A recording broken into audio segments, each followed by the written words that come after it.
ସେସନ୍ରେ ଆମେ ଡିସ୍କସନ୍ କରିବା ପିଲାମାନେ ହିଷ୍ଟ୍ରି, ପଲିଟିକାଲ ସାଇନ୍ସ, ଜିଓଗ୍ରାଫି ଏଥିରେ ଆମେ ତିନୋଟି ସବଜେକ୍ଟ ଏଥିରେ ଆମେ ଡିସ୍କସନ୍ କରିବା। ଆଗାମୀ ଏସ୍ଏସ୍ଟି ସେବକ ସେବିକା ଜୁନିୟର ଟିଚର OTET ଏକ୍ଜାମ 2025 ପାଇଁ ଆପଣଙ୍କ ପାଇଁ କ୍ଲାସ୍ଟି ବହୁତ ହି ଇମ୍ପୋର୍ଟାଣ୍ଟ ରହିବ। ତ ଚାଲନ୍ତୁ ଷ୍ଟାର୍ଟ କରିବା କ୍ଲାସ୍। ତ ଫାଷ୍ଟ କ୍ୱେଶ୍ଚନ୍ ରହିଛି ପିଲାମାନେ ନିମ୍ନରେ ଥିବା କେଉଁଟି ଗ୍ରାମାଞ୍ଚଳ ସ୍ୱାୟତ୍ତଶାସନ ବ୍ୟବସ୍ଥାର ଅଂଶ ଅଟେ? ତ ପ୍ରଶ୍ନ ପଚାରିଛି ପିଲାମାନେ ତ ଭିତରୁ କେଉଁଟା ଗୋଟେ ଗ୍ରାମାଞ୍ଚଳ ସ୍ୱାୟତ୍ତଶାସନ ବ୍ୟବସ୍ଥାର ଗୋଟେ ଅଂଶ ଅଟେ? ଅପସନ୍ ଏ ଦେଇଛି ପିଲାମାନେ ବିଜ୍ଞାପିତ ଅଞ୍ଚଳ ନା ମହାନଗର ନିଗମ ନା ଜିଲ୍ଲା ପରିଷଦ ନା ମ୍ୟୁନିସିପାଲିଟି ପିଲାମାନେ କେଉଁଟା ଆଉ ରାଇଟ୍ ଆନ୍ସର? ତ ଆମ ଦେଶରେ ସ୍ୱାୟତ୍ତଶାସନ ବ୍ୟବସ୍ଥା ଦୁଇଟି ସୋପାନରେ ବିଭକ୍ତ କରାଯାଇଛି। ଗୋଟେ ହେଉଛି ପିଲାମାନେ ଗ୍ରାମାଞ୍ଚଳ ସ୍ୱାୟତ୍ତଶାସନ ବ୍ୟବସ୍ଥା ଆଉ ଗୋଟେ ହେଉଛି ସହରାଞ୍ଚଳ ସ୍ୱାୟତ୍ତଶାସନ ବ୍ୟବସ୍ଥା ମନେ ରଖିବେ। ଆଉ ଗ୍ରାମାଞ୍ଚଳ ସ୍ୱାୟତ୍ତଶାସନ ବ୍ୟବସ୍ଥାରେ ଗ୍ରାମ ପଞ୍ଚାୟତ ଯିବ, ପଞ୍ଚାୟତ ସମିତି ହେଇଗଲା, ଜିଲ୍ଲା ପରିଷଦ ହେଇଗଲା ମନେ ରଖିବେ। ତ ରାଇଟ୍ ଆନ୍ସର ହେଇଯିବ ଅପସନ୍ ନମ୍ବର ସି ଜିଲ୍ଲା ପରିଷଦ ପିଲାମାନେ। ଏଇଟା ହେଉଛି ଗ୍ରାମାଞ୍ଚଳ ସ୍ୱାୟତ୍ତଶାସନ ବ୍ୟବସ୍ଥାର ଗୋଟେ ଅଂଶ ଅଟେ ମନେ ରଖିବେ। ଆଉ ବିଜ୍ଞାପିତ ଅଞ୍ଚଳ ମହାନଗର ନିଗମ ମ୍ୟୁନିସିପାଲିଟି ଏଇଟା ହେଉଛି ସହରାଞ୍ଚଳ ସ୍ୱାୟତ୍ତଶାସନ ବ୍ୟବସ୍ଥାର ଗୋଟେ ଗୋଟେ ଅଂଶ ମନେ ରଖିବେ। ଅପସନ୍ ନମ୍ବର ସି ଯିବ ରାଇଟ୍ ଆନ୍ସର। ନେକ୍ସଟ ଦେଖିବା ନେକ୍ସଟ କ୍ୱେଶ୍ଚନ୍ ରହିଛି ଜଣେ ନାଗରିକ ସରକାରଙ୍କ ଆଇନକୁ କାର୍ଯ୍ୟକାରୀ ନ କରିଲେ ତାଙ୍କୁ ଦଣ୍ଡ ଦେବାର ବ୍ୟବସ୍ଥା ରହିଛି। ଏହି ଦଣ୍ଡ ଦେବା ପାଇଁ ସରକାରଙ୍କ କେଉଁ ବ୍ୟବସ୍ଥା ରହିଛି? କେଉଁ ବ୍ୟବସ୍ଥା ରହିଛି ପିଲାମାନେ? ନ୍ୟାୟାଳୟ ନା ପୋଲିସ ନା ଓକିଲ ନା କାରାଗାର ପିଲାମାନେ କେଉଁଟା ରାଇଟ୍ ଆନ୍ସର? ରାଇଟ୍ ଆନ୍ସର ହେଇଯିବ ଅପସନ୍ ନମ୍ବର ଏ ନ୍ୟାୟାଳୟ ରହିଛି ନା ନ୍ୟାୟାଳୟ ରହିଛି ପିଲାମାନେ। ତ ଅପସନ୍ ନମ୍ବର ଏ ହେଇଯିବ ରାଇଟ୍ ଆନ୍ସର। ତ ନେକ୍ସଟ ଦେଖିବା ନେକ୍ସଟ କ୍ୱେଶ୍ଚନ୍ ରହିଛି ଗ୍ରାମକୁ ସ୍ୱାୟତ୍ତଶାସନ ଦେବା କେଉଁ ବ୍ୟକ୍ତିଙ୍କର ଆଗ୍ରହ ଥିଲା? ଗ୍ରାମକୁ ସ୍ୱାୟତ୍ତ ଶାସନ ଦେବା ପାଇଁ କେଉଁ ବ୍ୟକ୍ତିଙ୍କର ଆଗ୍ରହ ଥିଲା ପିଲାମାନେ? ବଳବନ୍ତ ରାୟ ମେହେଟା ନା ସର୍ବପଲ୍ଲୀ ରାଧାକ୍ରିଷ୍ଣ ନା ଲାଲ ବାହାଦୁର ଶାସ୍ତ୍ରୀ ନା ମହାତ୍ମା ଗାନ୍ଧୀ ପିଲାମାନେ କେଉଁଟା ଆଉ ରାଇଟ୍ ଆନ୍ସର? ରାଇଟ୍ ଆନ୍ସର ଯିବ ଅପସନ୍ ନମ୍ବର ଡି ପିଲାମାନେ ମହାତ୍ମା ଗାନ୍ଧୀଙ୍କର ଆଗ୍ରହ ଥିଲା। ତ ଅପସନ୍ ନମ୍ବର ଡି ଯିବ right answer most important. Next ଦେଖିବା ନେକ୍ସଟ କ୍ୱେଶ୍ଚନ୍ ରହୁଛି ପୌରପାଳିକା ୱାର୍ଡ ସଭ୍ୟଙ୍କୁ କ'ଣ କୁହାଯାଏ? ପୌରପାଳିକା ୱାର୍ଡ ସଭ୍ୟଙ୍କୁ କ'ଣ କୁହାଯାଏ? କ'ଣ କୁହାଯାଏ ପିଲାମାନେ? କର୍ପୋରେଟର କୁହାଯାଏ ନା କାଉନସିଲର କୁହାଯାଏ ନା ପଞ୍ଚ କୁହାଯାଏ ନା ମେମ୍ବର କୁହାଯାଏ ପିଲାମାନେ କ'ଣ କୁହାଯାଏ? ମନେ ରଖିବେ ପିଲାମାନେ କାଉନସିଲର ବୋଲି କୁହାଯାଏ ମନେ ରଖିବେ। ପୌରପାଳିକା ୱାର୍ଡ ସଭ୍ୟଙ୍କୁ କୁହାଯାଏ ପିଲାମାନେ କାଉନସିଲର ବୋଲି କୁହାଯାଏ ମନେ ରଖିବେ। ଆଉ ଗୋଟେ ମନେ ରଖିବେ ପୌରପାଳିକା ବୈଠକରେ କିଏ ଅଧ୍ୟକ୍ଷତା କରନ୍ତି ପିଲାମାନେ? ପୌରପାଳିକା ବୈଠକରେ କିଏ ଅଧ୍ୟକ୍ଷତା କରନ୍ତି? କିଏ ପିଲାମାନେ? ମନେ ରଖିବେ ଚେୟାରମ୍ୟାନ୍ ପିଲାମାନେ ଚେୟାରମ୍ୟାନ୍ ଅଧ୍ୟକ୍ଷତା କରନ୍ତି ମୋଷ୍ଟ ଇମ୍ପୋର୍ଟାଣ୍ଟ ପିଲାମାନେ। ତ ରାଇଟ୍ ଆନ୍ସର ହେଇଯିବ ଅପସନ୍ ନମ୍ବର ବି। ନେକ୍ସଟ ଦେଖିବା ନେକ୍ସଟ କ୍ୱେଶ୍ଚନ୍ ରହିଛି ଜିଲ୍ଲାରେ ଥିବା ସମସ୍ତ ପଞ୍ଚାୟତ ସମିତିର ଅଧ୍ୟକ୍ଷମାନଙ୍କ ମଧ୍ୟରୁ ପ୍ରତିବର୍ଷ କେତେ ପ୍ରତିଶତ ଅଧ୍ୟକ୍ଷ ସଭ୍ୟ ରୂପେ ଜିଲ୍ଲା ପରିଷଦକୁ ଯାଇଥାନ୍ତି? 2/3 ନା 1/3 ନା 1/4 ନା 1/5 ପିଲାମାନେ କେତେ ପ୍ରତିଶତ ଅଧ୍ୟକ୍ଷ ସଭ୍ୟ ରୂପେ ଜିଲ୍ଲା ପରିଷଦକୁ ଯାଇଥାନ୍ତି? କେତେ ପ୍ରତିଶତ ପିଲାମାନେ? ମନେ ରଖିବେ 1/3। ରାଇଟ୍ ଆନ୍ସର ହେଇଯିବ ଅପସନ୍ ନମ୍ବର ବି ଯିବ ରାଇଟ୍ ଆନ୍ସର ମନେ ରଖିବେ। ନେକ୍ସଟ ଦେଖିବା ନେକ୍ସଟ କ୍ୱେଶ୍ଚନ୍ ରହିଛି କେଉଁଠି ଏକ ଜନବିରଳ ରାଷ୍ଟ୍ର ଅଟେ ପିଲାମାନେ? ତ ଚାରିଟି ଅପସନ୍ ଦେଇଛି ପିଲାମାନେ। ତ ଭିତରୁ କେଉଁଟା ଗୋଟେ ଜନବିରଳ ରାଷ୍ଟ୍ର ଅଟେ? ଚୀନ ନା ଭାରତ ନା ମୋନାକୋ ନା ପାକିସ୍ତାନ ପିଲାମାନେ ମନେ ରଖିବେ ମୋନାକୋ ପିଲାମାନେ। ଏ ରାଷ୍ଟ୍ର ହେଉଛି ଏକ ଜନବିରଳ ରାଷ୍ଟ୍ର ଅଟେ। ଆଉ ଜନବହୁଳ ରାଷ୍ଟ୍ର ହେଇଗଲା ଚୀନ ପ୍ରଥମ ପିଲାମାନେ। ଆଉ ସେକେଣ୍ଡରେ ଅଛି ଭାରତ ଅଛି ମନେ ରଖିବେ। ତ ଅପସନ୍ ନମ୍ବର ସି ଯିବ ରାଇଟ୍ ଆନ୍ସର। ନେକ୍ସଟ ଦେଖିବା ନେକ୍ସଟ କ୍ୱେଶ୍ଚନ୍ ରହିଛି ଆମ ସମ୍ବିଧାନ ଅନୁଯାୟୀ କେନ୍ଦ୍ର ସ୍ତରୀୟ କାର୍ଯ୍ୟପାଳିକାର ମୁଖ୍ୟ କିଏ ପିଲାମାନେ? ଆମ ସମ୍ବିଧାନ ଅନୁଯାୟୀ କେନ୍ଦ୍ର ସ୍ତରୀୟ କାର୍ଯ୍ୟପାଳିକାର ମୁଖ୍ୟ କିଏ ପିଲାମାନେ? ରାଷ୍ଟ୍ରପତି ନା ଉପରାଷ୍ଟ୍ରପତି ନା ପ୍ରଧାନମନ୍ତ୍ରୀ ନା ମନ୍ତ୍ରୀ ପରିଷଦ ପିଲାମାନେ ମନେ ରଖିବେ ପିଲାମାନେ ରାଷ୍ଟ୍ରପତି ନା ରାଷ୍ଟ୍ରପତି ପିଲାମାନେ। ରାଷ୍ଟ୍ରପତି କେନ୍ଦ୍ର କାର୍ଯ୍ୟପାଳିକା କହିଲେ ପିଲାମାନେ ଭାରତର ରାଷ୍ଟ୍ରପତିକୁ ବୁଝେଇବ, ଉପରାଷ୍ଟ୍ରପତିକୁ ବୁଝେଇବ, ପ୍ରଧାନମନ୍ତ୍ରୀକୁ ଓ ମନ୍ତ୍ରୀ ପରିଷଦକୁ ମଧ୍ୟ ବୁଝେଇବ। ତ ଏଥିରେ ପ୍ରଶ୍ନ ପଚାରିଛି ତ କେନ୍ଦ୍ର ସ୍ତରୀୟ କାର୍ଯ୍ୟପାଳିକାର ମୁଖ୍ୟ ହେଉଛନ୍ତି ରାଷ୍ଟ୍ରପତି ମନେ ରଖିବେ। ରାଇଟ୍ ଆନ୍ସର ହେଇଯିବ ଅପସନ୍ ନମ୍ବର ଏ। ନେକ୍ସଟ ଦେଖିବା ନେକ୍ସଟ କ୍ୱେଶ୍ଚନ୍ ରହିଛି କିଏ ଭାରତର ପ୍ରଥମ ରାଷ୍ଟ୍ରପତି ଥିଲେ? କିଏ ପିଲାମାନେ? ଭାରତର ପ୍ରଥମ ରାଷ୍ଟ୍ରପତି କିଏ ଥିଲେ ପିଲାମାନେ ମନେ ରଖିବେ। ଭାରତର ପ୍ରଥମ ରାଷ୍ଟ୍ରପତି ଥିଲେ ପିଲାମାନେ ଡକ୍ଟର ରାଜେନ୍ଦ୍ର ପ୍ରସାଦ ଥିଲେ। Most important doctor Rajendra Prasad ଥିଲେ ପିଲାମାନେ। ଆଉ ପ୍ରଥମ ଉପରାଷ୍ଟ୍ରପତି ଥିଲେ doctor Sarvepalli Radhakrishna. Most important ପ୍ରଥମ ଉପରାଷ୍ଟ୍ରପତି ପିଲାମାନେ ଡକ୍ଟର ସର୍ବପଲ୍ଲୀ ରାଧାକ୍ରିଷ୍ଣ। ଆଉ ପ୍ରଥମ ପ୍ରଧାନମନ୍ତ୍ରୀ ହେଉଛନ୍ତି ପିଲାମାନେ ଆମ ଭାରତର ପଣ୍ଡିତ ଜବାହରଲାଲ ନେହେରୁ। ମନେ ରଖିବେ ପ୍ରଥମ ପ୍ରଧାନମନ୍ତ୍ରୀ। ଆଉ ପ୍ରଥମ ମହିଳା ରାଷ୍ଟ୍ରପତି ହେଉଛନ୍ତି ପିଲାମାନେ ଶ୍ରୀମତୀ ପ୍ରତିଭା ଦେବୀ ସିଂ ପାଟିଲ ଥିଲେ। ମୋଷ୍ଟ ଇମ୍ପୋର୍ଟାଣ୍ଟ ପ୍ରଥମ ମହିଳା ରାଷ୍ଟ୍ରପତି କିଏ? ଶ୍ରୀମତୀ ପ୍ରତିଭା ଦେବୀ ସିଂ ପାଟିଲ। ତ ରାଇଟ୍ ଆନ୍ସର ଯିବ ଅପସନ୍ ନମ୍ବର ଏ। ନେକ୍ସଟ ଦେଖିବା ନେକ୍ସଟ କ୍ୱେଶ୍ଚନ୍ ରହିଛି ଓଡ଼ିଶାରେ କେତେ ଜଣ ସଦସ୍ୟ ଲୋକସଭାରେ ଅଛନ୍ତି? ଆମ ଓଡ଼ିଶାରେ ପିଲାମାନେ ତ କେତେ ଜଣ ସଦସ୍ୟ ଲୋକସଭାରେ ଅଛନ୍ତି? କେତେ ଜଣ ପିଲାମାନେ? 21 ଜଣ ନା 22 ଜଣ ନା 23 ଜଣ ନା 24 ଜଣ ପିଲାମାନେ? ମନେ ରଖିବେ ପିଲାମାନେ ଆମ ଓଡ଼ିଶାରେ 21 ଜଣ ସଦସ୍ୟ ଲୋକସଭାରେ ଅଛନ୍ତି। Most important. ଆଉ ରାଜ୍ୟସଭାରେ କେତେ ଜଣ ପିଲାମାନେ? ରାଜ୍ୟସଭାରେ ପିଲାମାନେ 10 ଜଣ। ମନେ ରଖିବେ। ଆଉ ବିଧାନସଭାରେ 147 ଜଣ। Most important. ତ ରାଇଟ୍ ଆନ୍ସର ଯିବ ଅପସନ୍ ନମ୍ବର ଏ ପିଲାମାନେ। ନେକ୍ସଟ ଦେଖିବା ନେକ୍ସଟ କ୍ୱେଶ୍ଚନ୍ ରହିଛି ସମ୍ବିଧାନର ସର୍ବଶେଷ ବ୍ୟାଖ୍ୟାକାରୀ କିଏ ପିଲାମାନେ? ଆମ ସମ୍ବିଧାନର ସର୍ବଶେଷ ବ୍ୟାଖ୍ୟାକାରୀ କିଏ ପିଲାମାନେ? ପାର୍ଲାମେଣ୍ଟ ନା ରାଷ୍ଟ୍ରପତି ନା ସର୍ବୋଚ୍ଚ ନ୍ୟାୟାଳୟ ନା ଉପରୋକ୍ତ ମଧ୍ୟରୁ କୌଣସିଟି ନୁହେଁ? କେଉଁଟା ରାଇଟ୍ ଆନ୍ସର? ରାଇଟ୍ ଆନ୍ସର ହେଇଯିବ ଅପସନ୍ ନମ୍ବର ସି ପିଲାମାନେ ସର୍ବୋଚ୍ଚ ନ୍ୟାୟାଳୟ। ମନେ ରଖିବେ ମୋଷ୍ଟ ଇମ୍ପୋର୍ଟାଣ୍ଟ ସମ୍ବିଧାନର ସର୍ବଶେଷ ବ୍ୟାଖ୍ୟାକାରୀ ହେଉଛନ୍ତି ପିଲାମାନେ ସର୍ବୋଚ୍ଚ ନ୍ୟାୟାଳୟ ହେଉଛି ପିଲାମାନେ ସର୍ବୋଚ୍ଚ ନ୍ୟାୟାଳୟ। ମନେ ରଖିବେ। ଆଉ ଗୋଟେ ମନେ ରଖିବେ ସର୍ବୋଚ୍ଚ ନ୍ୟାୟାଳୟର ବିଚାରପତିମାନଙ୍କୁ କିଏ ନିଯୁକ୍ତି ଦିଅନ୍ତି? କିଏ ପିଲାମାନେ? ସର୍ବୋଚ୍ଚ ନ୍ୟାୟାଳୟର ବିଚାରପତିମାନଙ୍କୁ କିଏ ନିଯୁକ୍ତି ଦିଅନ୍ତି? କିଏ? ମନେ ରଖିବେ ରାଷ୍ଟ୍ରପତି ପିଲାମାନେ ପ୍ରେସିଡେଣ୍ଟ। ମନେ ରଖିବେ ରାଷ୍ଟ୍ରପତି ନିଯୁକ୍ତି ଦିଅନ୍ତି ସର୍ବୋଚ୍ଚ ନ୍ୟାୟାଳୟର ବିଚାରପତିମାନଙ୍କୁ। Most important. ନେକ୍ସଟ ଦେଖିବା ନେକ୍ସଟ କ୍ୱେଶ୍ଚନ୍ ରହିଛି କେଉଁ ରାଜ୍ୟରେ ଦ୍ୱିସଦନୀୟ ବିଧାନମଣ୍ଡଳ ରହିଛି? କେଉଁ ରାଜ୍ୟରେ ଦ୍ୱିସଦନୀୟ ବିଧାନମଣ୍ଡଳ ରହିଛି? କେଉଁ ଷ୍ଟେଟ୍ର ପିଲାମାନେ? ଗୁଜରାଟରେ ନା ଛତିଶଗଡ଼ରେ ନା କେରଳରେ ନା ବିହାରରେ ପିଲାମାନେ? ମନେ ରଖିବେ ବିହାର ରାଜ୍ୟରେ ଦ୍ୱିସଦନୀୟ ବିଧାନମଣ୍ଡଳ ରହିଛି। ମନେ ରଖିବେ। ତ ଏଇଟା ମଧ୍ୟ ମୋଷ୍ଟ ଇମ୍ପୋର୍ଟାଣ୍ଟ। ତ ରାଇଟ୍ ଆନ୍ସର ଯିବ ଅପସନ୍ ନମ୍ବର ଡି ପିଲାମାନେ। ନେକ୍ସଟ ଦେଖିବା ନେକ୍ସଟ କ୍ୱେଶ୍ଚନ୍ ରହିଛି ପିଲାମାନେ ପରିବାର ଓ ଗ୍ରାମମାନଙ୍କର ସମଷ୍ଟିରେ ରାଷ୍ଟ୍ର ସୃଷ୍ଟି ଏକଥା କିଏ କହିଥିଲେ ପିଲାମାନେ? ପରିବାର ଓ ଗ୍ରାମମାନଙ୍କର ସମଷ୍ଟିରେ ରାଷ୍ଟ୍ର ସୃଷ୍ଟି ଏକଥା କିଏ କହିଥିଲେ? କିଏ କହିଥିଲେ ପିଲାମାନେ? ଅଧ୍ୟାପକ ଗାର୍ନର କହିଥିଲେ ନା ପ୍ଲାଟୋ କହିଥିଲେ ନା ରୁଷୋ କହିଥିଲେ ନା ଆରିଷ୍ଟଟଲ କହିଥିଲେ ପିଲାମାନେ? ମନେ ରଖିବେ ଆରିଷ୍ଟଟଲ କହିଥିଲେ। ତ ଅପସନ୍ ନମ୍ବର ଡି ଯିବ ରାଇଟ୍ ଆନ୍ସର। ନେକ୍ସଟ ଦେଖିବା ନେକ୍ସଟ କ୍ୱେଶ୍ଚନ୍ ରହିଛି ନିମ୍ନୋକ୍ତମାନଙ୍କ ମଧ୍ୟରୁ କିଏ ସାମ୍ବିଧାନିକ ଶାସନ ମୁଖ୍ୟ ଭାବରେ ମନ୍ତ୍ରିମଣ୍ଡଳ ପରାମର୍ଶରେ ପ୍ରଶାସନିକ ଦାୟିତ୍ୱ ନିର୍ବାହ କରନ୍ତି? କିଏ ପିଲାମାନେ? ରାଷ୍ଟ୍ରପତି ନା ଉପରାଷ୍ଟ୍ରପତି ନା ପ୍ରଧାନମନ୍ତ୍ରୀ ନା ବାଚସ୍ପତି ପିଲାମାନେ? କିଏ ସାମ୍ବିଧାନିକ ଶାସନ ମୁଖ୍ୟ ଭାବରେ ମନ୍ତ୍ରିମଣ୍ଡଳ ପରାମର୍ଶରେ ପ୍ରଶାସନିକ ଦାୟିତ୍ୱ ନିର୍ବାହ କରନ୍ତି? କିଏ ପିଲାମାନେ? ରାଷ୍ଟ୍ରପତି ନା ରାଷ୍ଟ୍ରପତି ପିଲାମାନେ? ତ ରାଇଟ୍ ଆନ୍ସର ଯିବ ଅପସନ୍ ନମ୍ବର ଏ। ନେକ୍ସଟ ଦେଖିବା ନେକ୍ସଟ କ୍ୱେଶ୍ଚନ୍ ରହିଛି ସମ୍ବିଧାନର କେଉଁ ଧାରା ଅନୁଯାୟୀ ରାଷ୍ଟ୍ରପତି ଜାତୀୟ ଜରୁରୀ ପରିସ୍ଥିତି ଘୋଷଣା କରିବାର କ୍ଷମତା ପାଇଛନ୍ତି? କେଉଁ ଧାରାରେ ପିଲାମାନେ? କେଉଁ ଧାରାରେ ରାଷ୍ଟ୍ରପତି ଜାତୀୟ ଜରୁରୀ ପରିସ୍ଥିତି ଘୋଷଣା କରିବାର କ୍ଷମତା ପାଇଛନ୍ତି? 352 ଧାରାରେ ନା 356 ଧାରାରେ ନା 360 ଧାରାରେ ନା 368 ଧାରା ପିଲାମାନେ?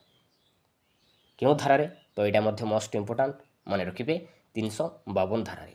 ମନେ ରଖିବେ 352 ଧାରାରେ ରାଷ୍ଟ୍ରପତି ଜାତୀୟ ଜରୁରୀ ପରିସ୍ଥିତି ଘୋଷଣା କରିବାର କ୍ଷମତା ପାଇଛନ୍ତି। ମନେ ରଖିବେ। ଆଉ ଗୋଟେ ମନେ ରଖିବେ 360 ଧାରାରେ କ'ଣ ପିଲାମାନେ?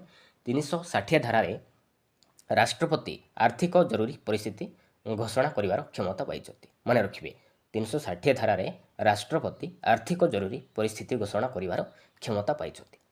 352 ଧାରା ଆଉ 360 ଧାରା ମନେ ରଖିବେ। ତ ରାଇଟ୍ ଆନ୍ସର ଯିବ ଅପସନ୍ ନମ୍ବର ଏ ପିଲାମାନେ।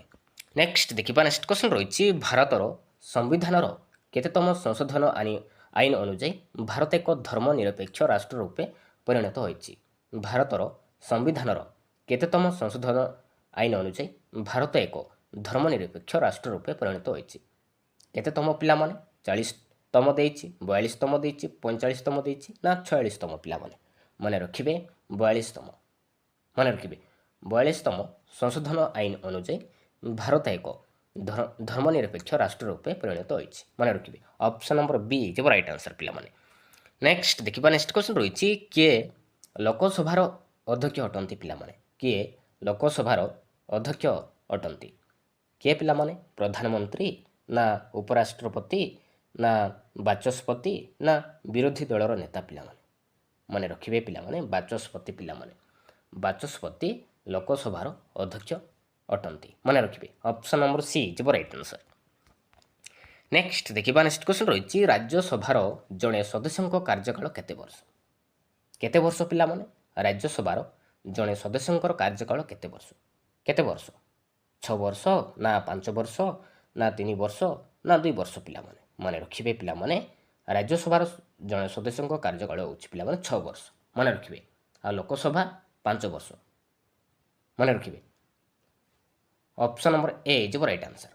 6 ବର୍ଷ ପିଲାମାନେ ରାଜ୍ୟସଭାର ଜଣେ ସଦସ୍ୟଙ୍କ କାର୍ଯ୍ୟକାଳ ହେଉଛି 6 ବର୍ଷ ଆଉ ବାକି ସବୁ 5 ବର୍ଷ। ତ ଅପସନ୍ ନମ୍ବର ଏ ଯିବ ରାଇଟ୍ ଆନ୍ସର୍। ନେକ୍ସଟ ଦେଖିବା ନେକ୍ସଟ କ୍ୱେଶ୍ଚନ୍ ରହିଛି ନବନିର୍ବାଚିତ ରାଷ୍ଟ୍ରପତିଙ୍କୁ କିଏ ଶପଥ ପାଠ କରାନ୍ତି? କିଏ ପିଲାମାନେ ନବନିର୍ବାଚିତ ରାଷ୍ଟ୍ରପତିଙ୍କୁ କିଏ ଶପଥ ପାଠ କରାନ୍ତି? କିଏ? କିଏ ପିଲାମାନେ? ମନେ ରଖିବେ ସର୍ବୋଚ୍ଚ ନ୍ୟାୟାଳୟର ମୁଖ୍ୟ ବିଚାରପତି। ମନେ ରଖିବେ ସର୍ବୋଚ୍ଚ ନ୍ୟାୟାଳୟର ମୁଖ୍ୟ ବିଚାରପତି ରାଷ୍ଟ୍ରପତିଙ୍କୁ ଶପଥ ପାଠ କରାନ୍ତି। ମନେ ରଖିବେ ଅପସନ୍ ନମ୍ବର ଡି ଯିବ ରାଇଟ୍ ଆନ୍ସର୍ ପିଲାମାନେ। ନେକ୍ସଟ କ୍ୱେଶ୍ଚନ୍ ରହିଛି ଓଡ଼ିଶାରେ କେତେ ଜଣ ସଦସ୍ୟ ଲୋକସଭାରେ ଅଛନ୍ତି? ଓଡ଼ିଶାରେ କେତେ ଜଣ ସଦସ୍ୟ ଲୋକସଭାରେ ଅଛନ୍ତି? 21 ଜଣ ନା 20 ଜଣ ନା 22 ଜଣ ନା 23 ଜଣ ପିଲାମାନେ? କେତେ ଜଣ? ମନେ ରଖିବେ 21 ଜଣ ନା 21 ଜଣ ପିଲାମାନେ। ଓଡ଼ିଶାର 21 ଜଣ ସଦସ୍ୟ ଲୋକସଭାରେ ଅଛନ୍ତି। ଆଉ ରାଜ୍ୟସଭାରେ କେତେ ଜଣ ପିଲାମାନେ? ମନେ ରଖିବେ 10 ଜଣ ଆଉ ବିଧାନସଭାରେ 147 ଜଣ। Most important. ନେକ୍ସଟ ଦେଖିବା ତ ନେକ୍ସଟ କ୍ୱେଶ୍ଚନ୍ ରହିଛି ସମ୍ବିଧାନର ସର୍ବଶେଷ ବ୍ୟାଖ୍ୟାକାରୀ କିଏ ପିଲାମାନେ? ସମ୍ବିଧାନର ସର୍ବଶେଷ ବ୍ୟାଖ୍ୟାକାରୀ କିଏ? ପାର୍ଲିଆମେଣ୍ଟ ନା ରାଷ୍ଟ୍ରପତି ନା ସର୍ବୋଚ୍ଚ ନ୍ୟାୟାଳୟ ନା ଉପରୋକ୍ତ ମଧ୍ୟରୁ କୌଣସିଟି ନୁହେଁ? କିଏ ପିଲାମାନେ? ସର୍ବୋଚ୍ଚ ନ୍ୟାୟାଳୟ ନା ସର୍ବୋଚ୍ଚ ନ୍ୟାୟାଳୟ ପିଲାମାନେ। ଅପସନ୍ ନମ୍ବର ସି ଯିବ ରାଇଟ୍ ଆନ୍ସର୍। ନେକ୍ସଟ ଦେଖିବା ନେକ୍ସଟ କ୍ୱେଶ୍ଚନ୍ ରହିଛି କେଉଁ ନଦୀ ଉତ୍ପତ୍ତି ସ୍ଥଳ ଓଡ଼ିଶାରେ ଅବସ୍ଥିତ? କେଉଁ ନଦୀ ଆମ ଓଡ଼ିଶାରେ ପ୍ରବାହିତ ନଦୀ ପିଲାମାନେ? ଆମ ଓଡ଼ିଶାର ପ୍ରବାହିତ ନଦୀ ଭିତରୁ କେଉଁ ନଦୀ ପିଲାମାନେ? ମନେ ରଖିବେ ବୈତରଣୀ ପିଲାମାନେ। ବୈତରଣୀ। ତ ଆମ ଓଡ଼ିଶାରେ କେଉଁ କେଉଁ ନଦୀ ଆମର ଓଡ଼ିଶାରେ ପ୍ରବାହିତ ନଦୀ ପିଲାମାନେ? ମନେ ରଖିବେ ବୈତରଣୀ ହେଇଗଲା, ବୁଢ଼ାବଳଙ୍ଗ, ସାଳନ୍ଦୀ, ଋଷିକୂଲ୍ୟା। ମନେ ରଖିବେ ଆଉ ଅନ୍ୟ ରାଜ୍ୟରୁ ଓଡ଼ିଶାକୁ ପ୍ରବାହିତ ନଦୀ ହେଉଛି ପିଲାମାନେ ମହାନଦୀ, ବ୍ରାହ୍ମଣୀ, ସୁବର୍ଣ୍ଣରେଖା। ଏଇଟା ହେଉଛି ଅନ୍ୟ ଷ୍ଟେଟ୍ରୁ ଆମ ଓଡ଼ିଶାକୁ ପ୍ରବାହିତ ହେଉଛି। ମନେ ରଖିବେ ସୁବର୍ଣ୍ଣରେଖା, ବ୍ରାହ୍ମଣୀ, ମହାନଦୀ। ତ ଅପସନ୍ ନମ୍ବର ଡି ଯିବ ରାଇଟ୍ ଆନ୍ସର୍। ତ ବୈତରଣୀ ହେଉଛି ପିଲାମାନେ ଆମ ଓଡ଼ିଶାରେ ପ୍ରବାହିତ ନଦୀ। ମନେ ରଖିବେ। ନେକ୍ସଟ ଦେଖିବା ତ ନେକ୍ସଟ କ୍ୱେଶ୍ଚନ୍ ରହିଛି ପିଲାମାନେ ପଞ୍ଚନଦୀ ଦେଶର କାହାକୁ କୁହାଯାଏ ପିଲାମାନେ? ପଞ୍ଚନଦୀର ଦେଶ କାହାକୁ କୁହାଯାଏ? ପଞ୍ଚନଦୀର ଦେଶ କାହାକୁ କୁହାଯାଏ ପିଲାମାନେ? ପାକିସ୍ତାନକୁ ନା ପଞ୍ଜାବକୁ ନା ଜାମ୍ମୁ ଓ କାଶ୍ମୀରକୁ ନା ହିମାଚଳ ପ୍ରଦେଶକୁ ପିଲାମାନେ? ମନେ ରଖିବେ ପଞ୍ଜାବକୁ ନା ପଞ୍ଜାବକୁ କୁହାଯାଏ ପିଲାମାନେ ପଞ୍ଚନଦୀର ଦେଶ ବୋଲି କୁହାଯାଏ। ଅପସନ୍ ନମ୍ବର ବି ଯିବ ରାଇଟ୍ ଆନ୍ସର୍। ନେକ୍ସଟ ଦେଖିବା ନେକ୍ସଟ କ୍ୱେଶ୍ଚନ୍ ରହିଛି କର୍କଟ କ୍ରାନ୍ତି କେଉଁ ରାଜ୍ୟ ମଧ୍ୟ ଦେଇ ଯାଇନାହିଁ? କେଉଁ ରାଜ୍ୟ ପିଲାମାନେ? ରାଜସ୍ଥାନ ନା ଛତିଶଗଡ଼ ନା ଓଡ଼ିଶା ନା ତ୍ରିପୁରା ପିଲାମାନେ? ମନେ ରଖିବେ ଓଡ଼ିଶା ପିଲାମାନେ।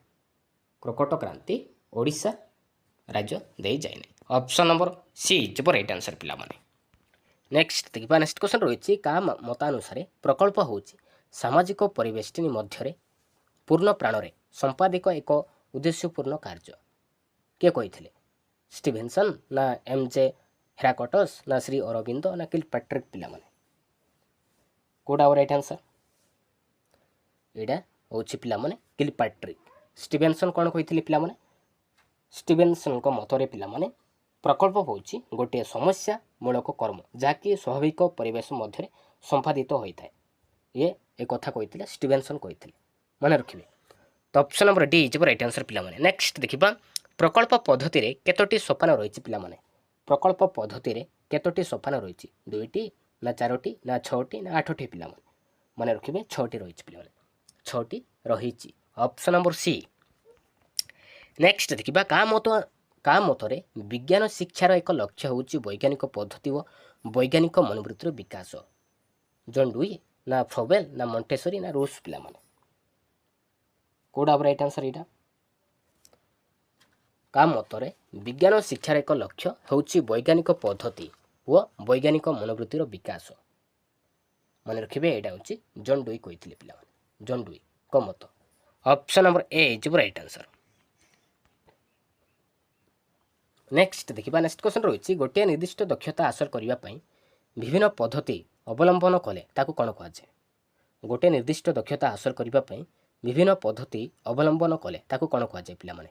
ପନ୍ଥା କୁହାଯାଏ ନା ପ୍ରକଳ୍ପ କୁହାଯାଏ ନା ପ୍ରୋତ୍ସାହନ କୁହାଯାଏ ନା କେଉଁଠି ନୁହେଁ? କେଉଁଟା ହବ ରାଇଟ୍ ଆନ୍ସର ଭିତରୁ ପିଲାମାନେ? ରାଇଟ୍ ଆନ୍ସର ଯିବ ତାକୁ ଆମେ କହିବା ପନ୍ଥା ବୋଲି କହିବା। ଗୋଟିଏ ନିର୍ଦ୍ଦିଷ୍ଟ ଦକ୍ଷତା ହାସଲ କରିବା ପାଇଁ ବିଭିନ୍ନ ପଦ୍ଧତି ଅବଲମ୍ବନ କଲେ ତାକୁ ଆମେ କହିବା ପନ୍ଥା ବୋଲି କହିବା ପିଲାମାନେ। ଅପସନ୍ ନମ୍ବର ଏ ଯିବ ରାଇଟ୍ ଆନ୍ସର। ନେକ୍ସଟ ଦେଖିବା। ନେକ୍ସଟ କ୍ୱେଶ୍ଚନ୍ ରହିଛି ଆବିଷ୍କାର ଭିତ୍ତିକ ପନ୍ଥା କାହାକୁ କୁହାଯାଏ? ଆବିଷ୍କାର ଭିତ୍ତିକ ପନ୍ଥା କାହାକୁ କୁହାଯାଏ? ବ୍ୟାଖ୍ୟାନମୂଳକ ପନ୍ଥାକୁ ନା ଶିକ୍ଷଣ କାର୍ଯ୍ୟଭିତ୍ତିକ ପନ୍ଥାକୁ ନା ଦକ୍ଷତା ଭିତ୍ତିକ ପନ୍ଥାକୁ ନା କେଉଁଠି ନୁହେଁ ପିଲାମାନେ?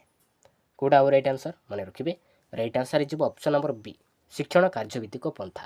ଆବିଷ୍କାର ଭିତ୍ତିକ ପନ୍ଥାକୁ ଆମେ କହିବା ପିଲାମାନେ ଶିକ୍ଷଣ କାର୍ଯ୍ୟଭିତ୍ତିକ ପନ୍ଥା ବୋଲି କହିବା। ଅପସନ୍ ନମ୍ବର ବି ଯିବ ରାଇଟ୍ ଆନ୍ସର ପିଲାମାନେ। ନେକ୍ସଟ ଦେଖିବା। ନେକ୍ସଟ କ୍ୱେଶ୍ଚନ୍ ରହିଛି ଶିକ୍ଷଣ କାର୍ଯ୍ୟଭିତ୍ତିକ ପନ୍ଥା କେଉଁମାନଙ୍କ ଦ୍ୱାରା ସମ୍ପାଦିତ ହୋଇଥାଏ ପିଲାମାନେ? ଶିକ୍ଷଣ କାର୍ଯ୍ୟଭିତ୍ତିକ ପନ୍ଥା କେଉଁମାନଙ୍କ ଦ୍ୱାରା ସମ୍ପାଦିତ ହୋଇପାରେ?